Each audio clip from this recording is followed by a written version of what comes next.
Welcome to Parenthood Bites, the podcast where we explore life as a parent in tech. I'm your host, Chow, and I have over 15 years of experience in tech, and I'm also currently working as a career coach. I'm the proud mother of 3 incredible boys. In each episode, we have an inspiring guest who will share their remarkable story. You'll find their wisdom and insights both relatable and enriching, because after all, we're all in this parenting journey together. So grab your favorite drink, get cozy, and let's dive into today's episode.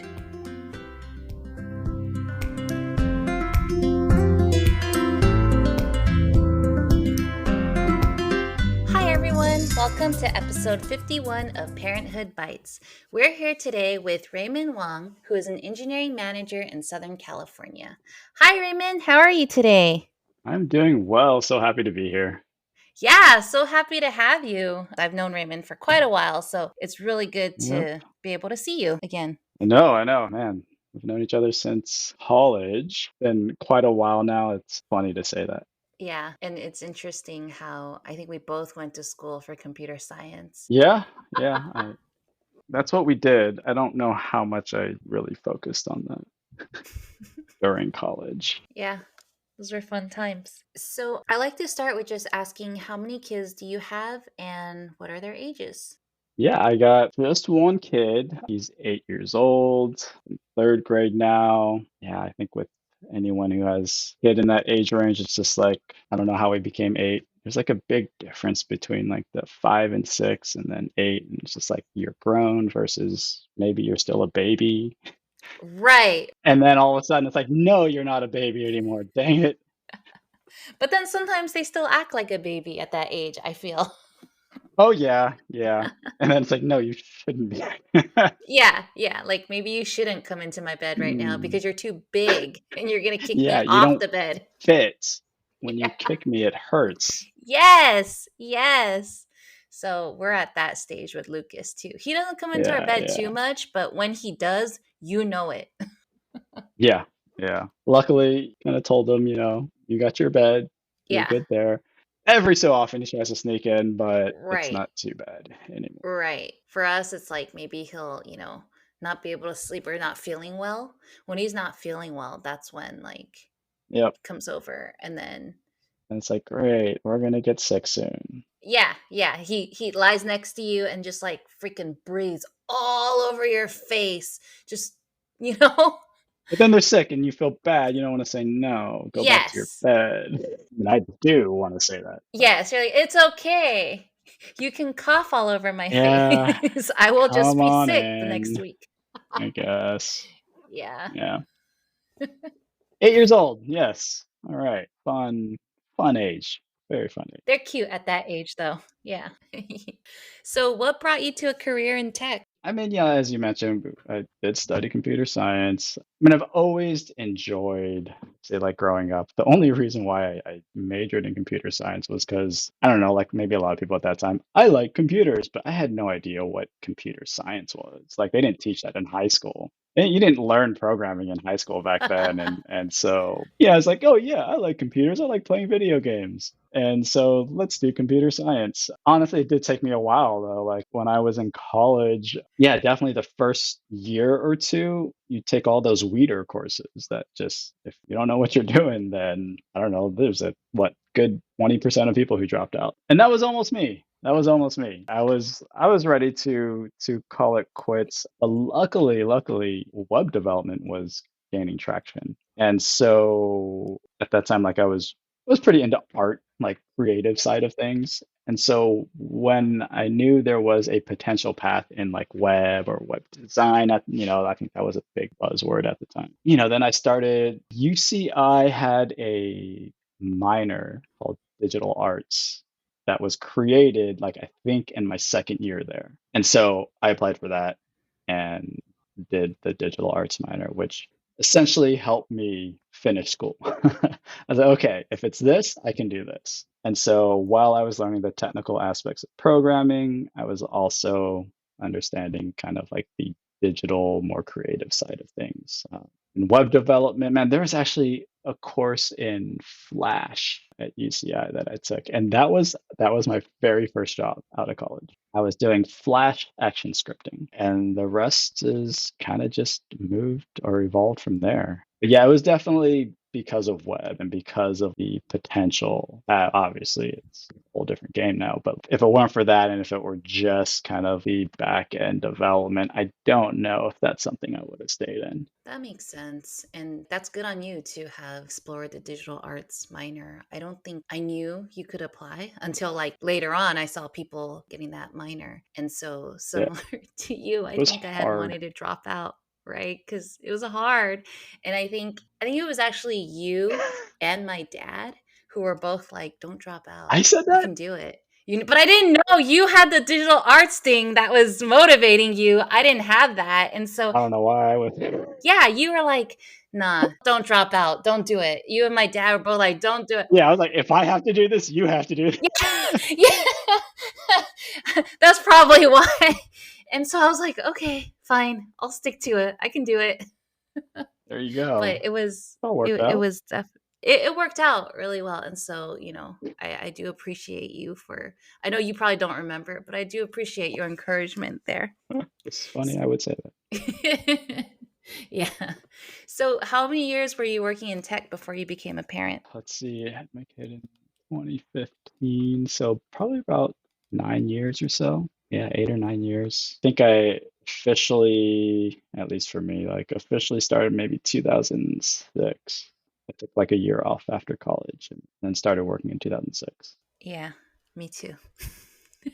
Started in 2006. So, what was your role when you became a parent? I was at a company, we're called 10. I don't know if you're like Motor Trend, but they're basically the people that own Motor Trend. I was just trying to like get my grips into like focusing on front end development at that point. Whereas previously I had been doing a lot of like full stack development. Essentially that's all there was in the early days. But once front end started to like kind of become its own discipline, I definitely wanted to focus on that. So this was probably, yeah, one of my first jobs being able to like have a dedicated front end role. Got it. So, what was the parental leave like, and how was it transitioning into that? It was actually really nice, and I should have taken more advantage of it. Really wasn't a policy. It was kind of just one of those. I had a good relationship with my manager. He actually just had his first kid probably a few months before I did. And if I went the official route, it would have been kind of just whatever the state offered at the time.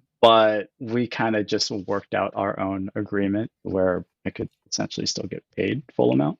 Yeah, that's awesome. So that's why I say I should have probably taken a little bit more advantage of it. But I think I ended up taking 2 to 3 weeks off. And again, it was just our own agreement that had worked out. So, had I gone the more official state route, I could have taken a little bit more time. I don't even remember what the rules were at that time. But the company itself didn't have like a separate policy like I think more companies do nowadays. But it's really awesome that you had such a supportive manager and that he Yeah, also went through something similar, so he knew what exactly. you needed. I do remember like, take whatever time you want, really, and we'll work it out. So, did you take the 3 weeks in one chunk or did you split it up?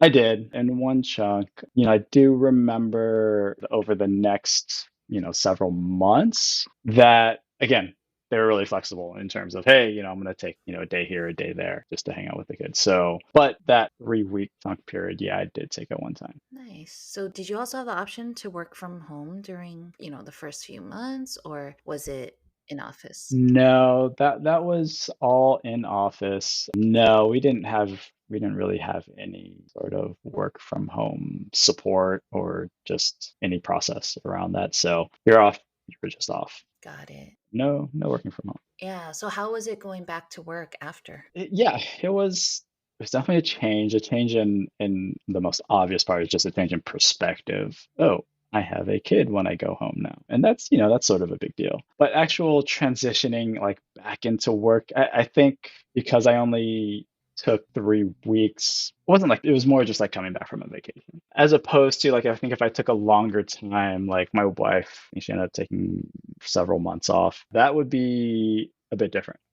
I'm not sure how the adjustment coming back from that for me would have been. But because, 3 weeks, I mean, relatively, I feel like short amount of time then, and coming back wasn't terrible. It was more of just thinking about my kid during the day, working and like, oh yeah, I wonder what they're doing right now, or kind of just thinking to the end of the day of, at least at the beginning, wanting to get back home. But again, having my boss who was also kind of going through that, I feel like we talked about our kids a lot during the day. One of the nice things about working in an office, is like you do sit next to people and you are able to talk to them. And when something in your life, like having a kid, happens, well, you either become like the obnoxious parent who always talks about their kid. But fortunately, I had someone to share that with, and they're like, "Yeah, yeah, what's your kid doing now?" What's so that helped. That helped a lot, yeah, for sure. Definitely. Do you remember if there was a mother's room at work? I think there was. And the reason why I remember that is because we had recently moved into a new office at that time. And I remember there was a lot of different breakout rooms that they had built. And then one of the new rooms that was there was, yeah, I think it was a mother's room. That's great that they had that accommodation. So you said that, when your son was younger, your wife took a little bit longer time during parental leave. So what about after that? Like, how did you handle childcare? Yeah, I mean, we were very, very fortunate with that. We had both our parents, her parents and mine in the area. Her parents actually ended up moving down closer to us, and she's an only child as well. And they were there to help out even before then. They were able to help out early on as well as my parents too. And so between the two of them, she was able to go back to work without us having to worry about the cost of childcare. So yeah, I mean, we were very fortunate. And so yeah, so I think early on, grandparents mostly watched him during the day. We did put him in preschool fairly early on, like when he was 3. We put him in daycare because, yeah, awesome having grandparents be able to watch, but then also we didn't want to put that burden, on them for so long. The amount of energy kids have Yeah. is a lot. Yeah.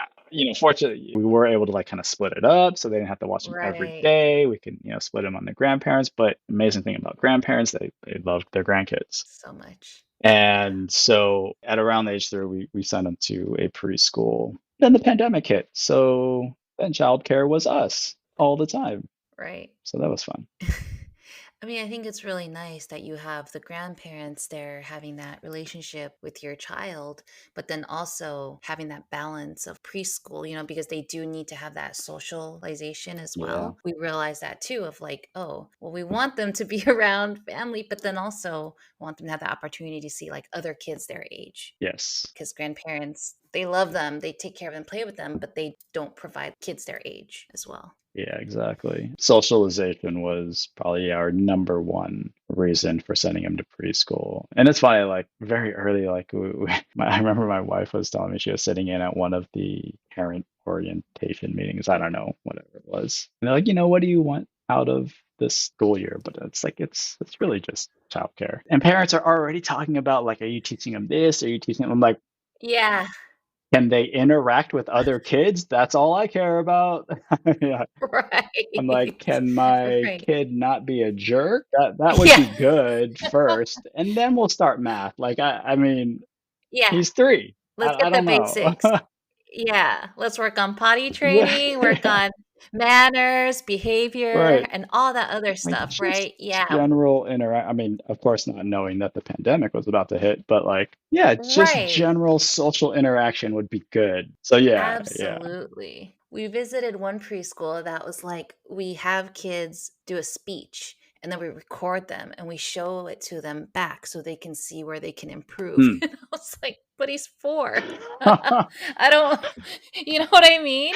You need to enunciate a little bit better. Yeah, but like they had this huge playground, so that's why we wanted to visit Yeah. them. But then they were like, yeah, they just get 15 minutes of playtime in the morning and the afternoon. And then it's math, English, Oh my speech. And I gosh. was like, again, they're 4. At age So needless 4. to say, we felt like that wasn't quite a good fit, at least for what we Mhm, wanted for our mhm. kid at that age.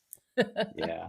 So, is it right now, being in third grade after school, are you still the primary childcare after school? We split it by I do work remotely. That really helps. But also, like it does and it doesn't. It's like I still need to work, right? So I think there is a misconception of, well, let's say for my kid, he's like, "Oh, Daddy, you're home. Let's play." I'm like, "No, I'm working." I get it. I am home physically. And so that took some adjustment. But my wife's parents, my in-laws, they do pick them up like a couple times out of the week and they'll just take them back to their place and they don't live too far from us. So that helps, just again, so I can work, I focus on working. And then my mom will also get him once or twice a week. So it's kind of split amongst the three of us, my in-laws, my mom, and then us. He loves getting picked up by them, by his grandparents. And then when he knows it's us picking him up, he's like, "Oh man, you guys are so Because you boring. guys All you still have to do is work. work and tell me to do homework." Yeah, but Yeah, I'm sure when he goes over to grandparents, it's like they cater to him. It's just whatever oh he my God, wants to do, whereas I don't even want to know. Yeah, that's what grandparents are for. comes back so happy. That's what grandparents are Yeah, for. And yes, for sure, for sure. I'm like, wait till I become a grandparent. And yeah, I hand the kids back to you. Good luck. exactly. Wait, what did you do? What did you give them? How much iPad did Yeah. they watch today? Yeah, right? What? Right, right. I mean, did you go outside at all? No? Right. Yeah, totally. So, what is your routine with him? So, it sounds like after school, he comes home or goes to grandparents. He doesn't have a lot of homework, right? So, how do you like Not a schedule ton. that time? At least I know with Lucas, he doesn't have that much homework. It's like read, and then maybe there's math, but he'll finish math in like 10 Yeah. minutes, Yeah. and then read 15, and then he's Yeah, like, exactly. I'm bored. Yep, that's So, exactly what it is. I was reading, what, he had 20 minutes of reading every day, and then usually it's like one math worksheet, and then that's it. Obviously, when he's at his grandparents, he just gets to play. So essentially, when they return him to us, then it's like we have to tell him, okay, do your homework. And then by that time, there's not that much, time left in the day. So on those days, not too bad. But otherwise, yeah, when he's home with us, he has some after school activities. It's not packed throughout the week or anything. He does a jujitsu class, and so he goes there like twice, well, three times a week, once on the weekends. So some days he's doing that, and that takes about an hour. Again, that's where I feel like my working from home definitely helps out with being able to do things like that and not relying on his grandparents to always have to take him. Then the other activity we have him in is Code Ninjas, which is like a little ooh, like kids code learning thing. yeah. Does he like that? He does. He liked it much like when they were first starting because essentially all they do is like play a video game and it's like learning to code. And I'm like, what are you? Okay, Yeah. I get it. I mean, conceptually. So through a video game, he's learning to code, but like early on, it was like much more fun, like less learning, more just playing. And now they're actually having to learn like concept. Like he came home one day and talked about arrays, except he pronounced it really weird. I'm like, oh wow, okay, you've gotten to a raise. That's cool. Now you're starting to learn about the stuff that I do. Yeah, and he's like, now it's boring. And now he's like, I don't like it as much. He still, I think, mostly enjoys it, but he did mention like, oh, it's definitely getting a lot harder now. So that's the other thing. He just does that once a week. So yeah, I mean, we try to put in stuff to fill in the time, and otherwise, yeah, it's kind of hard though. Like I said, I mean, we're still working, like work till 5, right? And so if he's home, I feel bad. It's like sometimes I tell him, just either if you finish your homework, then you got to do some like alone play time, and I think this is one of the struggles that we have is like he's an only child, and I get it. It's hard. As much as I say, you got to find something you to do by yourself, it's not as easy as that. I empathize with him, but at the same time, we're working. Well, sometimes when my wife is still at work, if she's working at home, then it's like we're both here, but we're on our computers. And so yeah, trying to find certain things for him to do, whether we try as much as possible, like we don't default to iPad. I'm not super strict in terms of like no iPad, but I mean he probably thinks we are. But yeah, we definitely limit that. So like trying to force him to like do other things that isn't staring at a screen because I'm sure with your kids like they get it at school now. They're assigned an iPad at school. And from what I understand, they use it a lot during school. So I'm like, when you come home, you don't need to be doing that anymore. So yeah, it's gonna get him outside, even like riding his bike. So sometimes I'll just like, look, I'll ride my bike with you. I'll take like a 15-minute break. Let's go ride a bike. But yeah, it's definitely a challenge. It's a struggle that we're still trying to figure out. Yeah, how to keep him busy, particularly as an only child. It's like you can't just say go play with your brother or sister. Yeah. I'm sure you would under know probably has a whole nother set of issues, but like, but I can't Well, say that. So funny enough, go play with brothers doesn't quite work all the time. Because his brothers will have homework yeah, or they just don't want to play what he wants to play with. So it's like half right. the time is trying to get. Because when I hear you talking about your son, I picture mine too, because I think we met up like a year ago and we Yeah, realized like our kids are like the same person, they right? are Like very Lucas. similar. Yes. So yeah, so when I tell Lucas go find a thing to do, he's just like, okay, and then he comes back in a minute and he's like, I couldn't find anything. I'm like, I thought that would at least buy me 10 minutes. I know. Yeah. But no. Yes. 2 minutes later, they're walking out. Yeah. So bored. Like what? And I'm like, I just told you. but your toys. You have so many toys. No, Yes. I don't feel like playing with that right now. What about drawing? No, I drew yesterday. Oh my goodness. Okay. They are the same person. Right. I'll let Sai use his iPad to FaceTime with Lucas. And then they'll play Roblox together or something. And then yes, I'm like, you know what? Fine. I mean, that could work, I mean, we try to limit so that they have like, Yeah. electronics time right before dinner. So I have time to cook and Mm, not be bothered.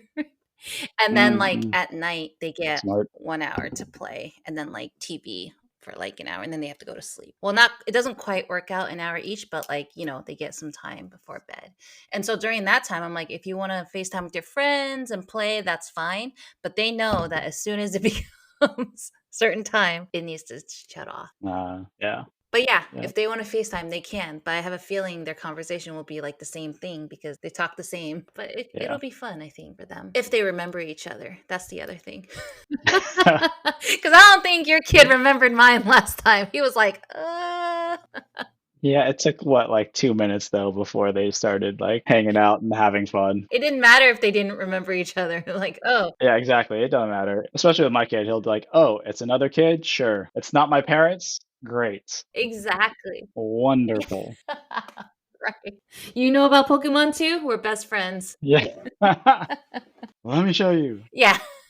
So, how has your work life changed since you became a parent? I mean, it's definitely changed. I mean, so many things have happened in this early period. I talked about, the pandemic hit when he was 3, 4, right around there. And, funny thing is, I remember prior to that, I had kind of been entertaining this job, but it was a fully remote job. And I was like, I don't think I'm really into that.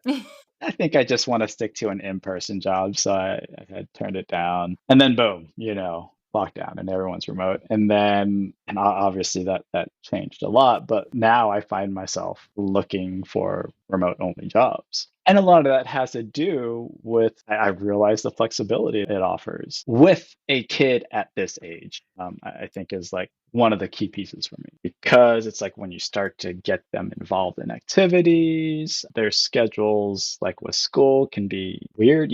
Some days they're like minimum days, Yep. and other days they have after school activities someday. And so, like, just being able to have that flexibility with working remotely. And look, we have a great support system, and I'm very happy with that. But sometimes things happen, and the school's right down the street. And so, being able to do that, being able to drop off, pick up without worrying about it. And so just when it comes to, again, I mean, your question is like work life. I mean, for me, having that balance with the flexibility of being able to do these things and not be far away. And I think like with previous jobs, it wasn't just that I worked somewhere, but oftentimes they were a distance away. I think I had mentioned I need to take a break and ride a bike with him. I can do that, and that doesn't really affect my work because like it's a 15-minute break. But the benefit that comes with that is just, worth it. And so, will I always work remote? Who knows? But at this stage, and specifically in my kid's life, and being able to do those things, I mean, that's like the life part of it for me. And that's what I enjoy about this time. And it's very different from how my work life used to be. Working even early on, I'm having to go into an office, and it's not all bad. That's not it at all. I mean, there were some things of being able to show my kid where I work was a cool thing when he was younger, right? He's like, oh, that's daddy's office. That's daddy's office. And, that's a cool thing. And now that he's older and doing things, involved in things, like being able to be there, I think it's something, I've heard a lot. And now, like, I think I've realized the sentiment of it more of like parents just wanting to be there, or parents who, had to miss a lot of things. And, maybe that was like a regret that they have. And everyone has a different set of responsibilities, a different life. Totally understand. So that I'm able to be there for certain things, I just want to take advantage of it for sure. Definitely. And I think you mentioned earlier, like being in the office, you get, a lot of benefits there too, right? Having conversation with coworkers, things like Yeah. that. But then at this time in your life, while that's important, being able to go on that bike ride, being able to just step away for a few minutes, see your kids, that's huge. Whereas when you're far, it's like, I remember they'll call me and be like, your kid is sick. Okay, let me go pick them up. But even if I leave work Yeah. right now, I'm not going to get there till an hour and a half later or so, Yeah. So Yeah. being able to just, hey, let me step away and go on a bike ride real Hmm. quick is a huge, huge thing to have right now. Absolutely. So, you talked a little bit about like the pandemic. And I know, as I mentioned earlier, our kids are a similar age. How did you handle the pandemic and his preschool and stuff? For us, we had preschool. They try to do remote learning for Yep. preschool. Hmm. And that was really hard, but bless the teachers. They made it like, they Yes. made it work, Like at first, you hear all these preschool kids screaming because nobody knew how to mute. And then, like, they would be like, okay, let's do circle time. Everyone would Yep. try to Yep. sing and dance. And Circle all we time. heard was just, yeah, you just hear screaming and my kids jumping around, jumping off the sofa and stuff. And I'm just like, dude, I don't think that's what you're supposed to and trying to, so it was like, yeah, they kept him occupied while he Yeah. was there, but we had to also keep an eye on him to make sure, because he didn't know how to use a computer either at that time. He was so Hmm. young. So how did you get through that? Yeah, I mean, it sounds like it was very similar and what the teachers were trying to do too. I think it was like an hour a day is like was their remote learning. And what I remember is at least at the very beginning, he was like, "What is this?" He's like sitting there like, what am I supposed like they're just on a screen. And now like I think knowing his personality a bit more now, it's like he thrives off of he's an in-person type of person. Very extroverted, but like he feeds off of social interaction. And so I can see how maybe like during that time he was like, but this is not real, like okay, they're there, sure, I do things, but it's not. And like I remember kind of observing him during that time, and it was almost like he didn't know what to do, how to interact. And I feel like a lot of it was because it's like a screen, but also it was just new. I'm not saying it was just that, but like yeah, it was new. I think now he'd be like, oh, FaceTime, cool, okay, I know how to do this. But again, at the time, it was definitely new, and I felt like there was a sense of like this is not real. But yeah, I mean the other struggle during that time or transition was just being home with him. Like us, we're trying to figure out how do we work from home. I was still in the office, my wife was in the office, then all of a sudden we're both at home finding a space. I don't have any workspace at home set up, so between that, us trying to figure things out, and then going back to occupying, keeping our kid occupied, it's like, well, they had the 1 hour of remote learning. Yeah. Now what? There is a lot of the day left. Yeah. Yeah, he was what, 4 years old at that time. So it was a struggle. I do remember at the very first chance they started to open up schools. It would have been his, I think they called it kinder readiness, but it was essentially like a TK pre-K thing. They had a program where they said, okay, we're going to test this out. We got a few teachers, but we're only accepting 10 kids. And like, this was this was still, I'd say, in the middle of the pandemic, but we're like, he needs some interaction. We're just going to have to risk it because he is 4 years old. It is so crucial right now for him to be with other kids. So we were fortunate and we got him signed up. I say fortunate, but like, I think a lot of other parents just weren't sending their kids to school. So like even the 10 spots, they didn't fill up. Wow. And then there ended up being like 4 teachers for that class, like two in the morning, two in the afternoon. That's great. And so we feel like this was like the best value we've ever gotten and we will never get again. But they were super safe with everything. So we felt comfortable. But yeah, so as soon as we could, we did. We sent him back to school and I mean, he loved it. It was definitely necessary for him and us, to be honest. Helped us not lose our minds as much and he was able to get his social interaction. So yeah, we did, that was one thing when we saw that pop up, we made that decision to, I don't know, I guess you could say risk it and send him back, but we just felt it was worth it. Right, right. And that worked out for both you and your wife and also your kid. Yeah, It sounded like he adjusted pretty well to that. feel like it definitely worked out. He was much happier. I mean, it's tough, but for everyone, but he appreciated that, sure. And it's always hard to know, like, what's the right decision, what's the wrong decision, but there Yeah. really isn't a right or wrong, right? It's just what works No, for your family, and that's exactly. the Yep. best thing that worked for your family, and that's Yeah. awesome that it worked out that way. Yep. So, what has been your biggest struggle or challenge being a parent in tech? Say, I mean, one thing he's been asking lately is now that he's getting to this age of being more curious and being able to verbalize things, like not just verbalize things, but like critically think. He asked, "What do I do?"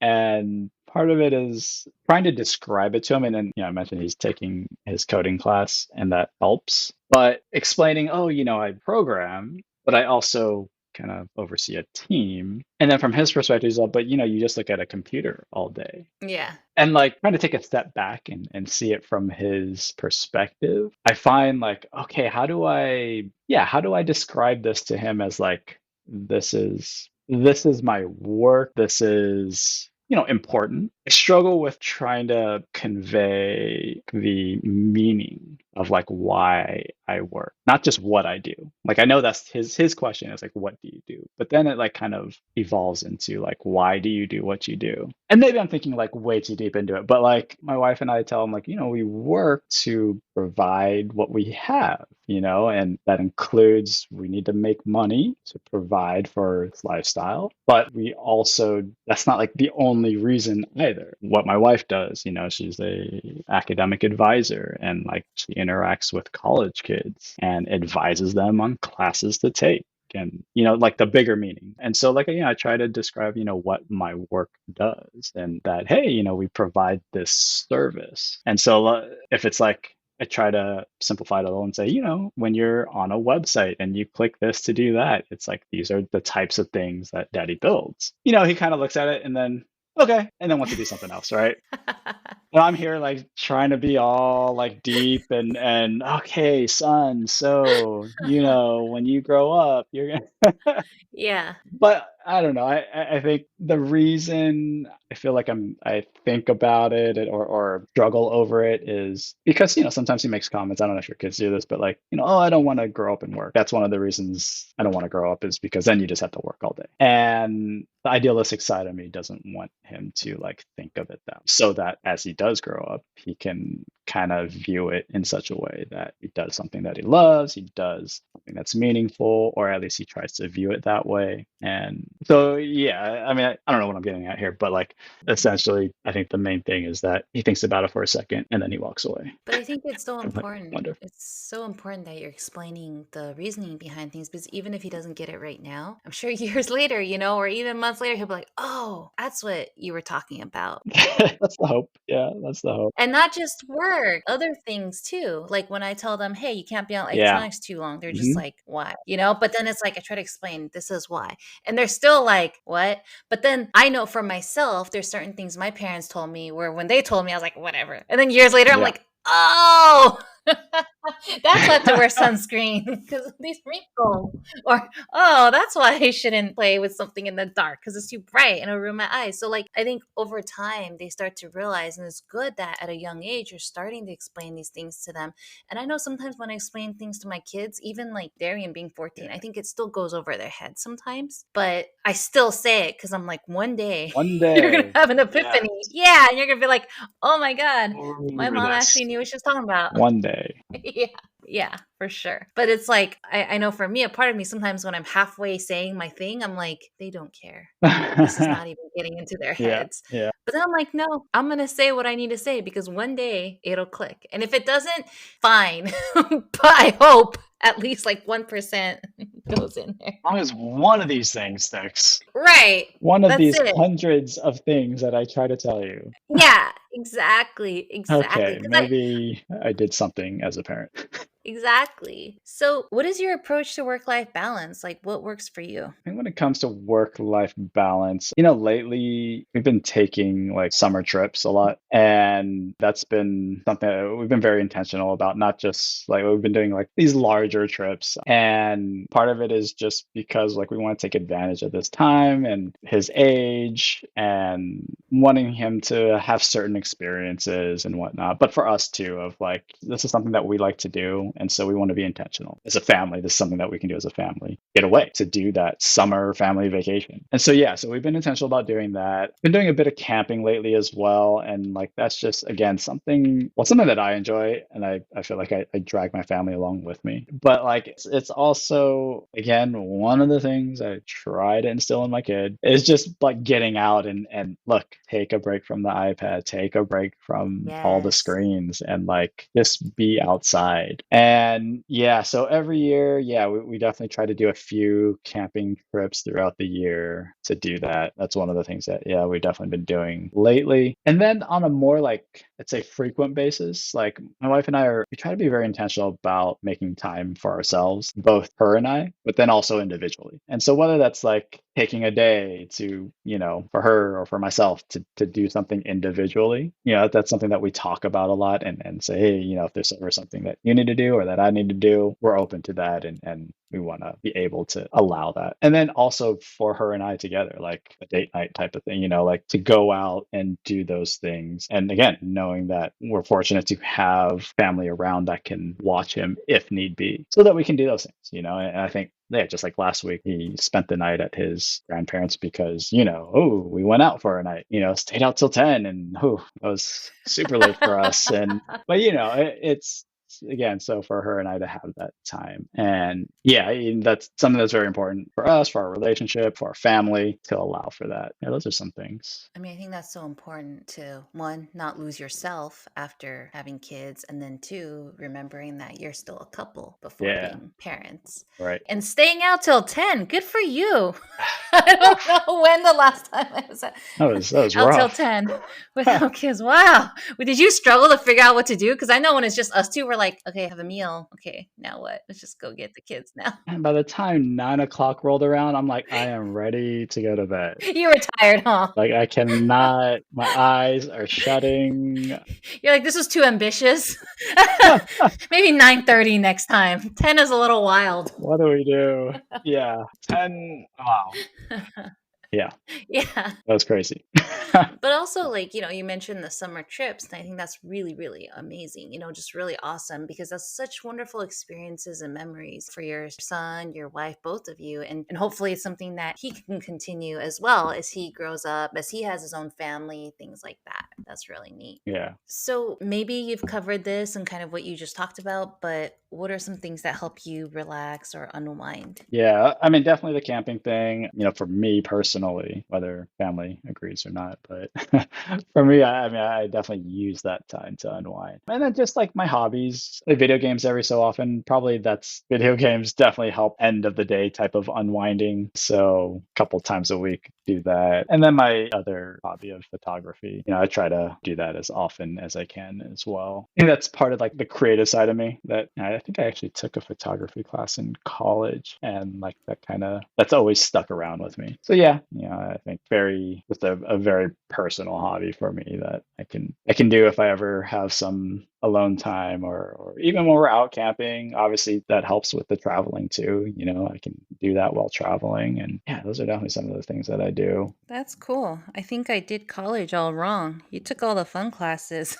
I think maybe I should have taken some more fun classes. I don't think I took any fun classes, like photography. Like, no, no. Yeah, that was what the digital arts, because it was in like, I think, the art school. The art school, which that's the school my wife is an academic advisor for, Wow. had opened up access to all those classes. So even though I was doing digital arts, whatever that is, it's like I still had access to like the art school of classes. That's cool. But you didn't tell me that in college. I did not. Thanks, friend. I just told you to keep going Yeah, with you just like keep going. It sucks. Let's just computer science. Stay with it. get tortured together. And then, like, that was it. And we took those really hard classes, like that one math class, that one Really equation that was hard like 2 pages classes. long. Those were the classes you talked to me about, not like photography. Still don't understand that class. I don't know, but I got a B. Did you? Who knows? I must have passed. No, I think you got a B too, because I remember we were like, dude, nobody knows what's going on in this class. So if it's on a curve, maybe we'll be okay. And then, like, for the final, remember, he was like, he did this really long equation and he was like, just bring your notes. And then the actual final was like that exact equation. Wow, you remember all that. Yeah, because I didn't know how I passed. I was so happy. All I remember was MATLAB. We had to do MATLAB in that, and that was the only thing we could help other kids out with. That's true. We felt pretty smart for that. Like, oh, this is like programming. We could do this. Yeah. The last question I want to ask is just, what's something you would tell someone who's planning to have kids, or what's something you wish you knew before you became a parent? Oh, do we have time? I had to choose one. Let's see. I think one thing that comes to mind, probably like yeah, like I said, if I have to choose one thing, mention my kid is very extroverted, very social. Both my wife and I are not at all. I'm very introverted. My wife is also introverted. And so we weren't prepared for the personality that he would develop. And so, I think the overarching thing there is like, what I would say is be prepared to get out of your comfort zone. And I think like one thing we've definitely had to do is get outside our comfort zone, and not anything that we would have guessed, right? Like not anything that we would have been able to prepare for, especially coming from us. We're like, oh yeah, our kid is probably going to be like us. Absolutely not. Totally different. And so, whether that's us having to talk to other parents when we don't want to, or just, I know in talking with other parents, some are like not used to all the activities that their kid is into. I know one of his friends is really into sports activities, and both the parents didn't do that growing up. And so that's been a whole thing for them. And yeah, I think what I've learned from that is, I think sometimes, as parents, like we want to mold and shape our kids, of course, but at the same time, they're going to have their different interests. They're going to have their own personality. And I think early on, I found myself wanting to kind of like shape their personality instead of like just lean into it and like let them be them. Even right now, my kid is not into sports, but I really want him to be because I am, right? And that's it. And I realize that, like I understand that's a me thing, but like that's not his thing. And although, yes, I try to get him into sports, at the same time, understanding what he's into, leaning into that and letting him grow. Again, even if it's outside my comfort zone. So like to me, I mean, that's the one thing I think that I can generalize it as saying, be prepared to get out of your comfort zone. But specifically for me, yeah, it was his personality, which I love, but it's also a challenge. Yeah, that's a really great point, because I think I was definitely forced to get out of my comfort zone with kids. I mean, just the birthday parties. Like, we do rock, rock, paper, Mm, scissors to see who has to go to the party with them. Because you know whoever has to go is going to be the one that has to make small talk and like, yep. and just, oh my Slow gosh. And draining. then all the activities too. You're sitting there watching your kid mind your own business, but then there's a parent next to you that wants to talk to you. And you're like, okay, well, I guess. And so, Right. as you know, for Mike and I also, we both just pretty introverted. We'll talk to our friends and stuff, but that's it. But going Hmm. out, talking to strangers and doing all of that. And I think Derry and Xander are less extroverted, but you've seen Lucas, just like your kid. He wants to talk to Mm, everyone. He wants to yeah. and I want to nurture that too. I want him to continue to be outgoing, not be afraid to talk to people and stuff. And so being able to nurture that means I need to also push myself out of my comfort zone as well. Right. So I definitely hear you on that. And some days I'm just like, I don't feel like it. Yeah. But then you gotta, because they have those classes on certain days, right? You gotta go. Yes. Yes. But at least when they get older, you can drop them off and leave. Waiting for that day. Waiting for that day. Yeah, when they go to birthday parties, they're like, "Just drop them off and come back." And I'm like, All right. What time "Yes." is it then? But then when it's Great. Lucas, I'm like, "Okay." Yeah. So, I definitely hear you on Mhm. that. But yeah, thank you. Thank you so much, Raymond, for chatting with me today and sharing your story and everything. And it was really neat to hear about all that. And I wish you'd have shared with me, your college courses when we were in college, but that's okay. It's Uh, fine. It all worked yeah. out. So, Well, thank you for having me on. I really appreciate it. It was great to catch up with you as well. I'm so happy for like this podcast that you're doing and just all the amazing stories that you're telling, that you're talking about, you're having good discussion on. I'm very happy for you, and it's good to see where you brought it. thank you. And thank you for being a part of it. And I know that, like we talked about, you're also introverted. So I know this is probably pushing you out of your comfort zone as well. So I really appreciate you doing that. And I hope you have a great rest of your Thank week. you so much, Chow. Thanks again. Bye. Thank you. Take care. Bye.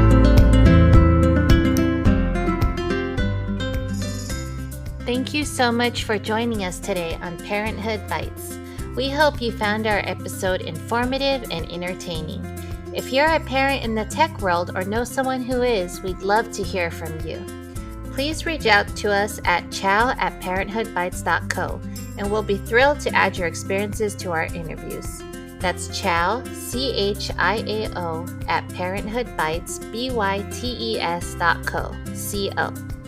And to our potential sponsors out there, if you're a business or know of one that would like to support and partner with our podcast, please don't hesitate to get in touch. You can also reach us at chow@parenthoodbites.co. Thank you once again for tuning in, and we wish you a fantastic rest of your week. Until next time, take care and stay curious.